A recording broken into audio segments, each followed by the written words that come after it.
You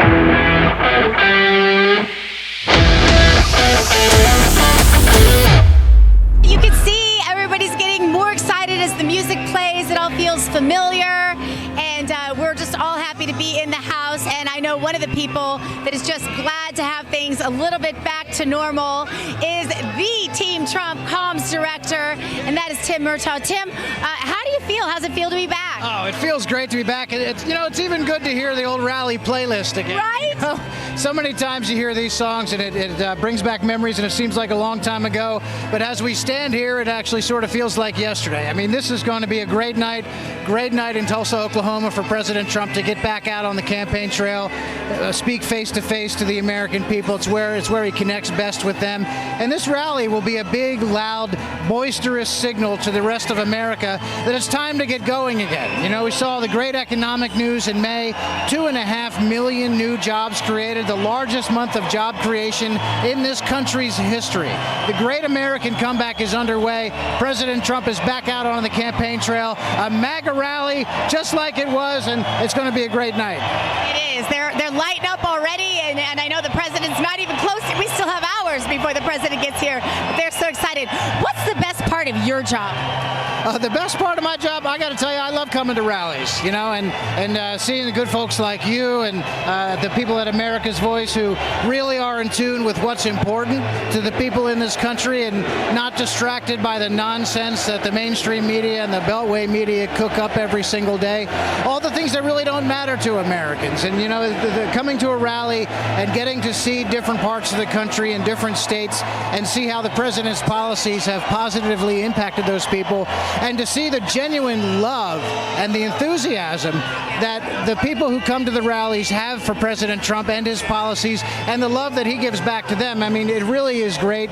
And we always tell people, if you've never been to a Trump rally, then, well, you better make sure you get yourself to one, because there is nothing like it. Absolutely, absolutely. So what do you think his message will be today? Because, you know, Oklahoma, he was going to win Oklahoma. Yeah. He didn't need to come to Oklahoma. You know, he's coming here for a purpose. And what do you think that specific purpose is today? We're here in Oklahoma. We picked it because to get back out on the campaign trail in the first major rally that we're having, Oklahoma is the most open state in the country practically, and they're pretty far along in phase 3 of the reopening, and it serves as a symbol to the rest of the country that it's time to reopen and time to get back. And a lot of these blue state governors and the mayors of cities are dragging their feet, we believe, and it's time to open the country up so that everybody can share in the great American comeback.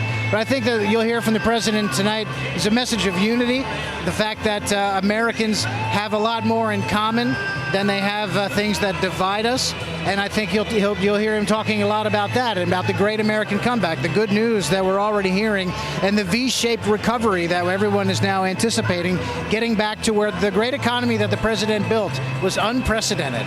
And we know that it was artificially interrupted by the coronavirus. And now we're climbing back up again, and it's under the president's policies. And I do think that you might hear a little bit about his opponent, Joe Biden. I think the president will try to draw some contrasts between his own great record of achievement in just 4 years and what Joe Biden has failed to do in 44 years in Washington. I think you'll hear a lot about that. Yeah, one of your biggest parts of your job as comms director has to be like identifying his opponent and finding the weaknesses, which really can't be too hard. We saw the big rally for 20 yesterday with the crop circles in the floor. I don't even know what was going on there. Very strange. But, you know, with this particular opponent, do you even think Joe Biden is going to end up being the ultimate nominee? It would seem to me it's hard to even write that book. Well, you know, at the moment, we have to assume that he is, right? Because he's the only apparent opponent that we've got.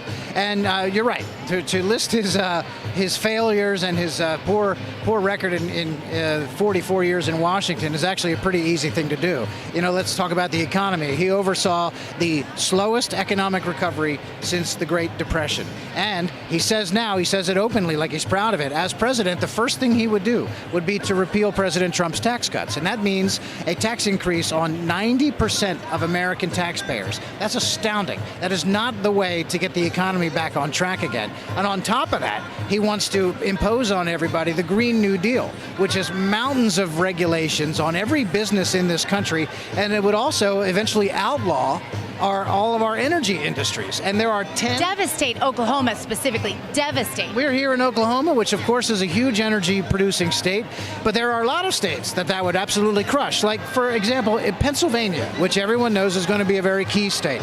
How in the world can Joe Biden go to Pennsylvania and campaign, and we know he's going to try this, like he's blue-collar Joe from Scranton, PA, and that he cares about the working men and women of Pennsylvania?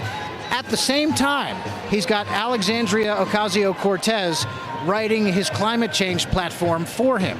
And you know that goes right after natural gas industry, and the fracking industry in Pennsylvania is so important. 600,000 jobs in Pennsylvania just in related to that industry.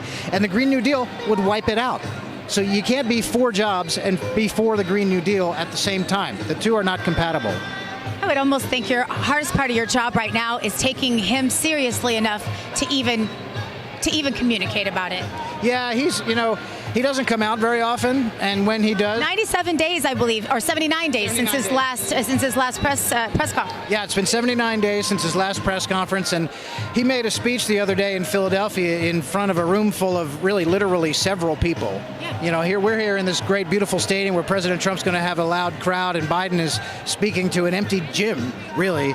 And that speech was in the middle of the afternoon, 2 o'clock, 3 o'clock in the afternoon, and Joe Biden could barely function.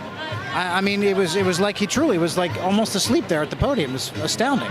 And so he doesn't want to take questions from the press. He doesn't want to come out and campaign. And we know that his handlers don't want that because he's a disaster. Look, he was a terrible candidate the first 2 times he ran for president, and he's even worse now. And as the president likes to say, old Joe has lost his fastball. That's a baseball term, but it means, and if you got an old pitcher in the game who has lost his fastball, you know what happens to that pitcher. He doesn't stay in the game very long. So, did you talk to the president about this rally? We've been in steady contact with the president, of course, all the time. Is he excited? He's very excited. He's been eager to get back out on the campaign trail. I bet. I can only imagine how excited he is. He's been caught up in that D.C. bubble for far too long. Tim Murtaugh, thank you so much for being with us today.